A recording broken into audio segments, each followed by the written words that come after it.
여러분 안녕하세요. 어느덧 가을입니다. 여러분의 건강하심을 기원합니다. 오늘은요 아마존강 이야기를 계속 이어가려고 합니다. 앞으로 두어 번 더 해야 할 것 같습니다. 그만큼 아마존강이 크다는 의미겠지요. 아마존강의 최대 도시 마나우스에서 약 1600km 떨어진 대서양에 면한 벨렘까지 가는 도중에 보고 느낀 이야기로 다른 곳에서는 보기 힘든 일입니다. 자, 그러면 배에 오르시죠. 지도에서 보듯이 아마존강은 모든 강을 삼키고 있는 듯한 거대한 강입니다. 아마존강 본류로 들어오는 큰 지류만 해도 200여 개가 넘어 유량면에서 미시시피, 나일, 양자강을 합한 것보다도 많으니 말입니다. 이러한 강을 직접 횡단해본다는 것은 의미가 크다고 봅니다. 그런데 횡단 도중 브라질의 마나우스에서 이틀을 묵으며 원시적인 아마존강 정글에서 겪었던 일들을 까맣게 잊어버리고 고풍스러운 거리, 화려한 오페라, 혼잡한 시장 등의 익숙한 도시 문명에 젖어 있었습니다. 그런데 정글 속의 강으로 다시 들어가 약 1600km 떨어진 대서양에 면한 아마존강 최하구인 벨렘으로 향했습니다. 떠나기에 앞서 배표를 구매한 여행사 직원은 포르투갈 말이 통하지 않아 걱정된다면서 배까지 동행해 주겠다고 따라 나섰습니다. 아닌 게 아니라 부두에는 여러 행선지로 가는 수백 척의 배가 차 있어 그가 아니었으면 엉뚱한 배에 올라 헤맸을지도 모릅니다. 이에 살해를 하고 그와 아쉬운 작별을 했습니다. 항구를 떠나 아마존강을 오르내리는 다양한 배들을 응시하며 멀어져가는 마나우스시를 향해 손을 흔들었습니다. 굿바이 마나우스, 이제 다시 오기 힘들겠지 중얼거리면서. 아마존강 지류인 니그로강을 건너는 길이 약 3.6km의 마나우스 이란두바 사장교가 보였습니다. 페루 이키토스를 출발하여 약 1600km 내려오면서 본 처음이자 마지막 달이었습니다.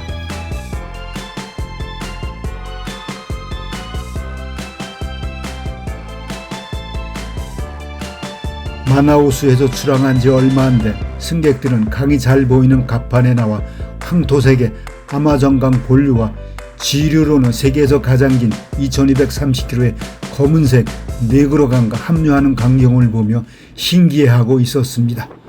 검은색 강과 황토색 강이 섞이지 않은 채 나란히 긴 띠를 이루며 흐르고 있었습니다. 이렇게 검은색을 띠게 된 이유는 식물의 잔해가 완전히 분해되지 않은 상태에서 발생하는 유기산 때문이고, 색이 섞이지 않는 이유는 온도와 유속 차이 때문이라고 합니다. 건기에는 17km, 우기에는 70km나 섞이지 않은 채 흐릅니다. 선장은 승객을 즐겁게 해주기 위해 일부러 두 색이 만나는 경계를 넘나들고 있는 듯 했습니다.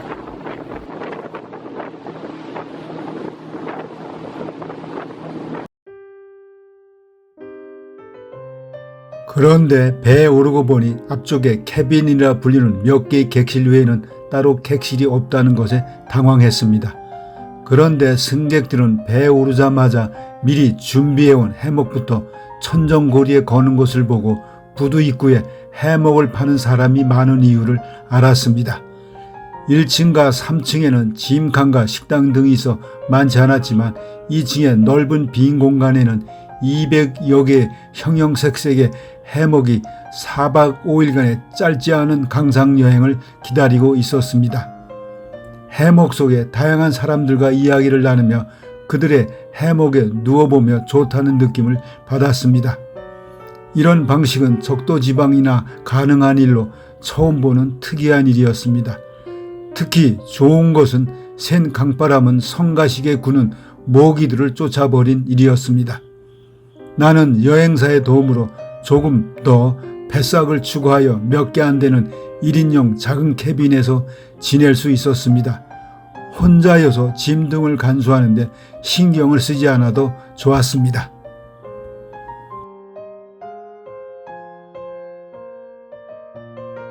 이렇게 아마존강의 하류를 따라 내려오면서 강 위에서 밤을 보내고 아침이 되자 사람들은 해돋이 구경하느라고 시원한 강바람을 맞고 있었습니다. 한쪽에서는 식당 앞에 줄을 지어 식사를 주문하는 모습도 보였습니다. 이렇게 한가롭게 강 한가운데를 항행하던 배가 갑자기 닷을 내리고 강 위에 멈췄습니다. 무슨 일인가 싶어보니 고속보트 두 척이 우리를 향해 달려오고 있었습니다. 보트에는 소총으로 무장한 특수부대원들이 타고 있었습니다. 만약 섣불리 행동을 했다가는 금방이라도 제압해버릴 기세였습니다. 우리 배에 접근하면서 한 척은 총을 겨눈 채 우리 배를 선회하고 다른 한 척은 우리 배에 올라 한 사람씩 철저히 검문 검색을 시작했습니다. 배의 선원은 급히 나에게 달려와 여권을 달라고 하더군요. 동양 인원은 나 혼자뿐으로 외국인임을 쉽게 알 수 있기 때문이었습니다. 부대원은 정상적인 입국 절차를 밟았는지, 왜 왔는지, 어딜 가는지, 언제 귀국하는지를 묻고 배낭을 들여다보고는 여권을 돌려주었습니다. 이렇게 1시간 이상 전체 조사를 마친 뒤 빠르게 강 너머로 사라졌습니다.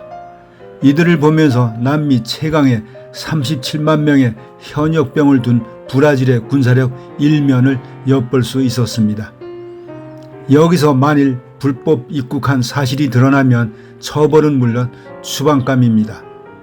이 검문 외에도 벨렘까지 가는 동안 잠시 머문 포구와 강상에서 2번 다시 불시 검문을 받았습니다.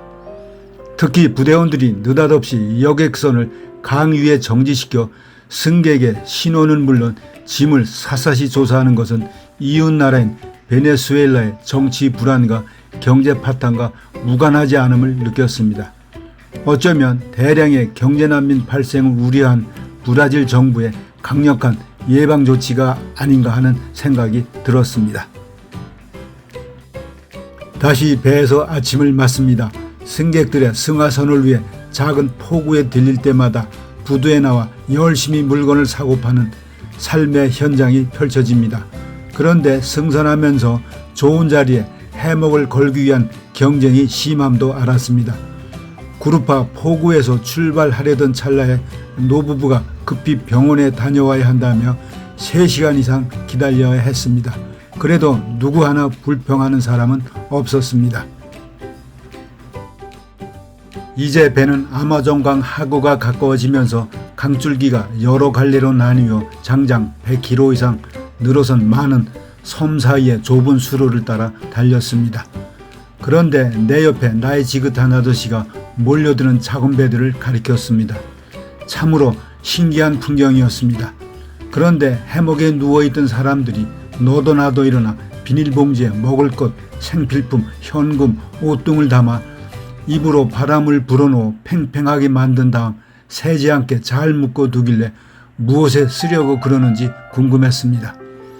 잠시 후 좁은 수로 사이를 천천히 지나는 우리 배를 향해 카누들이 몰려들었습니다. 자세히 보니 카누에 노를 열심히 짓는 아이들은 손을 입으로 가져가며 먹을 것을 달라는 신용을 하고 있었습니다. 그리고 관심을 끌려고 소리도 지르고 있었습니다. 금방이라도 우리가 탄 배에 말려들 것 같은 위험한 모습에 아찔함을 느꼈습니다. 이렇게 안간힘을 다하며 몰려드는 배는 길게 늘어져 아마 수백 척에 이르는 듯 했습니다. 이때 승객들은 물건이 든 비닐봉지를 강을 향해 힘껏 던졌습니다.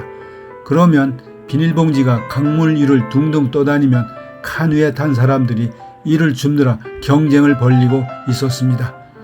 나도 뭔가를 던져 주어야겠다는 생각에서 마나우스에서 산 과일과 옥수수 통조림, 그리고 한국에서 가져온 소고기 통조림, 육포, 황태포, 여러 자루의 볼펜 등을 비닐봉지 2개에 나누어 넣고 강으로 힘껏 던졌습니다.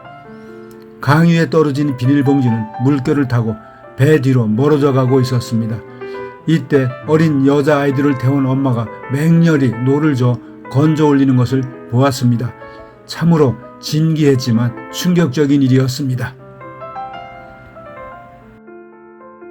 그리고 소형 엔진이 달린 배를 탄 10대 소녀 4명이 줄을 던져 우리 배에 연결하여 아슬아슬하게 올라와 물건과 음식을 팔기 시작했습니다. 승객들은 필요해서 산다기보다는 도와주려고 사주고 있었습니다. 이러한 행동을 눈감아주는 선장의 아량에 놀랐습니다. 만일 달리는 배에 올라타다가 무슨 사고라도 나면 선장이 책임을 져야 하기 때문이죠. 이러한 강상구걸은 한참 동안 이어지고 있었습니다. 이는 여객선은 물론 다른 화물선 등이 지나면 똑같은 일이 반복된다는 것을 알 수 있었습니다. 말하자면 정글 숲속에 오두막집에서 나온 빈민들의 처절한 구걸 노젓기였습니다. 아마존강이 아니면 볼 수 없는 광경입니다. 이러한 강상 구걸을 하는 모습을 보면서 세계 각처에서 본 다양한 방법으로 구걸하는 모습이 떠오르며 마음이 무거워지고 있었습니다.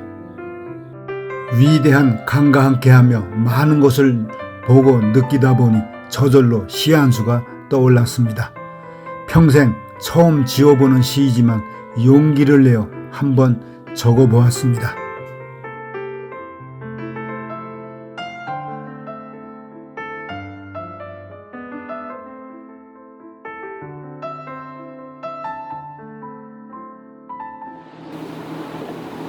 여러분 잘 보셨나요?